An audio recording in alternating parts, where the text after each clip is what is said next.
میں ایک بات بتاتا ہوں، پچھلے زمانے کی ایک بات ہے کہ ایک پرہیزگار شخص تھے، متقی تھے بنی اسرائیل میں، ایک خاتون جو فحش کاموں میں ملوث رہتی تھی، طوائف تھی یا جیسی بھی، وہ آئی اس عابد کے پاس، یہ پرہیزگار شخص تھا۔ یہ جب آئی تو کہا کہ رات گزارنے کے لیے میرے پاس کوئی ٹھکانہ نہیں ہے، باہر ٹھنڈی اور بارش ہے، مجھے تھوڑی سی جگہ دے دو۔ اس عابد نے رحم کھا کر اپنے گھر میں عورتوں کے رونے پر کبھی شیطان داخل ہو جاتا ہے، مدد کے لیے عورت رونا دھونا جب کرتی ہے تو اچھوں کا ایمان ختم ہو جاتا ہے۔ وہ عورت رونے لگی کہ میرا کچھ کوئی سہارا نہیں، بارش میں بھیگ جاؤں گی، میں تڑپ تڑپ کے ختم ہو جاؤں گی۔ اس عابد شب زندہ دار اس نے اپنے خانقاہ میں جگہ دی تھی۔ جب رات ہو گئی تو وہ عورت آئی اس کے سامنے آئی اور عریانیت کے ساتھ عجیب و غریب حرکتیں کر کے اس کو گناہ پر ابھارنے لگی۔ وہ عابد تنہا تھا، وہ قریب آیا، اس کے بعد پوچھا کیا چاہتی ہے؟ کہا چل کوئی نہیں ہے، رات میں کوئی نہیں ہے، ہم لوگ اپنے جسموں کی سکون حاصل کر لیں۔ اس عابد نے کہا کہ ٹھیک ہے، میں اس سے پہلے تھوڑی دیر میں بھی آتا ہوں، خواہش ہے تیرے ساتھ آ جاتا ہوں، سوتا ہوں، لیکن اس سے پہلے میں دیکھتا ہوں۔ اس نے کیا کیا، گھر میں جو چراغ جل رہا تھا، بہت اس وقت مشعل جلائے جاتے تھے، کرنٹ تو نہیں، لائٹ نہیں، مشعل جو جلائے جاتے تھے، اس نے وہ مشعل کو قریب کیا، پہلے اس میں اپنی انگلی لگایا تو چمڑی جل گئی، ہاتھ جھٹکنے لگا۔ وہ خاتون تیار کھڑی تھی، پوچھنے لگی کہ کیا کر رہا ہے؟ کہا رک جا، دیکھ رہا ہوں۔ تھوڑی دیر کے بعد دوسری انگلی آگ میں لگایا، چمڑی جل گئی۔ پھر اس کے بعد وہ اسی طرح جلاتا رہا انگلی کو۔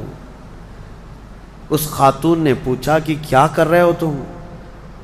اس عابد نے کہا میں دیکھ رہا ہوں، اس آگ کو میں برداشت کر سکتا ہوں تو پھر ٹھیک ہے، میں یہاں مزے بھی کر لوں گا، اس لیے کہ یہ جہنم کی آگ اس سے 70 گنا زیادہ تیز ہے، میں نے سنا ہے، دیکھ رہا ہوں کہ یہاں کی آگ میں برداشت کر پاتا ہوں۔ 2 انگلیاں سامنے کیا، 3 انگلیاں کیا، 4 انگلیاں جب مشعل میں لگایا تو پورا چمڑا جل کر کے صرف انگلیوں کی ہڈیاں کالی ہو کر رہ گئی، ہاتھ پورا چمڑا لٹک گیا، پورا ختم ہو گیا، ہاتھ پورا جلا رہ گیا۔ وہ عورت چیخ مارنے لگ گئی کہ کیا کر رہا ہے، چمڑے کے جلنے کی بو آنے لگ گئی۔ اسی اثنا میں وہ عورت چیخ مار کر کے باہر نکلتی ہے کہ بچاؤ مجھے، بچاؤ، یہ پاگل ہو گیا، پاگل ہو گیا۔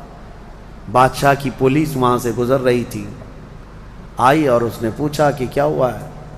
کہا کہ اس عابد نے میری عزت پر حملہ کر دیا۔ تو پولیس اندر گھس گئی، دیکھا تو یہ بیٹھا ہوا تھا، اب آؤ دیکھا نہ تاؤ، حملہ کر دیا اس پر۔ لوگوں کو باہر پتہ چل گیا کہ ایسا ایسا ہوا ہے، ایک عورت آئی تھی اور اس پر عابد رات کو تنہائی میں اس کے ساتھ منہ کالا کر رہا تھا۔ تو لوگوں نے مارنا شروع کیا، اتنا مارا کہ وہ عابد مر گیا، انتقال ہو گیا، ختم ہو گیا۔ اب مسئلہ یہ ہے کہ اب لوگوں میں یہ بات پھیل گئی کہ اتنے سالوں جس کو ہم نے عبادت میں دیکھا تھا، وہ ایک عورت کے چکر میں آخری وقت بہک گیا اور منہ کالا کر لیا۔ اب اس کے بعد اس کو اٹھاتے ہیں، اٹھا کر کے قبرستان میں جب دفن کرنے کے لیے رکھا گیا، قبر میں جیسی رکھتے ہیں، اس قبر میں تیز خوشبو بھر چکی ہے، ہر جگہ سے خوشبو کے جھونکے آ رہے ہیں۔ لوگوں نے کہا یہ بدکار آدمی کی قبر میں اتنی خوشبو کہاں سے آ رہی؟ اس کو دفن کر دیا اور یہ بات مشہور ہونے لگ گئی۔ بادشاہ خود بھی آیا، پوچھا یہ کیا مسئلہ کیا ہے؟ تو لوگوں کو جب یہ بات سمجھ میں نہیں آئی تو علماء کو بلایا گیا اور پوچھا گیا کہ کیا مسئلہ ہے؟ کہا گیا کہ یہ بدکار نہیں ہو سکتا، یہ اللہ کی رضا میں انتقال کیا ہے۔ اس خاتون کو پکڑ کر لایا گیا، پوچھا گیا کہ کیا کیا معاملہ ہوا تھا، سچ بتا۔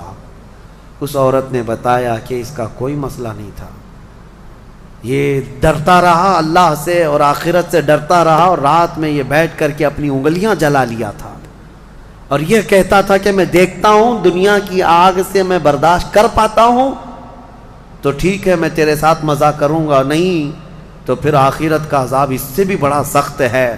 وہ یہ کہتا رہا اور میں بھاگ کر گئی، اتنے میں لوگ آئے اور اس کو مار دیے۔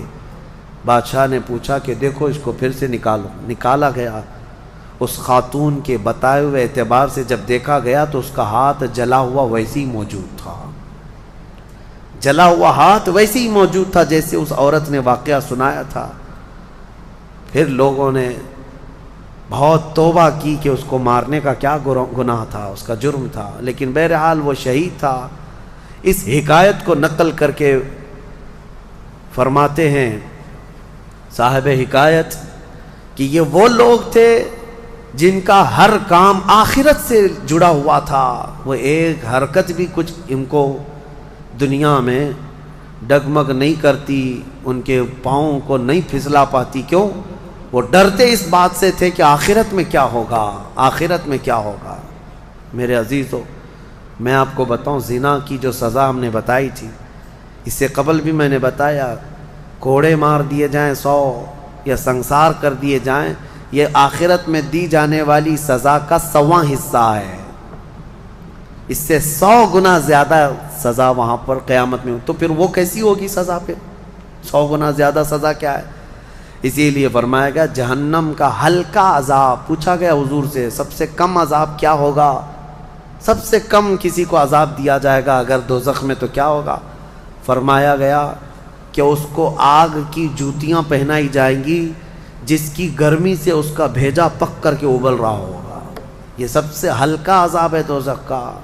پھر جہاں اللہ نے عذاب علیم کہا، عذاب عظیم کہا، عذاب مہین کہا، دردناک عذاب، بڑا عذاب، ذلت والا عذاب، تو پھر وہ کیسا ہوگا؟ بہرحال خلاصہ کلام میرا یہ ہے، آج ہم نے تلاوت میں یہی پایا کہ اے لوگو تم آخرت کے تصور پہ جیتے رہو، دنیا فانی ہے، دنیا فانی ہے، حساب کا ایک دن آئے گا۔ فَمَن يَعْمَلْ مِثْقَالَ ذَرَّةٍ خَيْرًا يَرَهُ وَمَن يَعْمَلْ مِثْقَالَ ذَرَّةٍ شَرًّا يَرَهُ۔ اللہ فرماتا ہے جس نے رائی کے دانے کے برابر نیکی کی وہ بھی دیکھے گا قیامت کے دن، اور جس نے رائی کے دانے کے برابر برائی کی وہ بھی قیامت کے دن دیکھے گا۔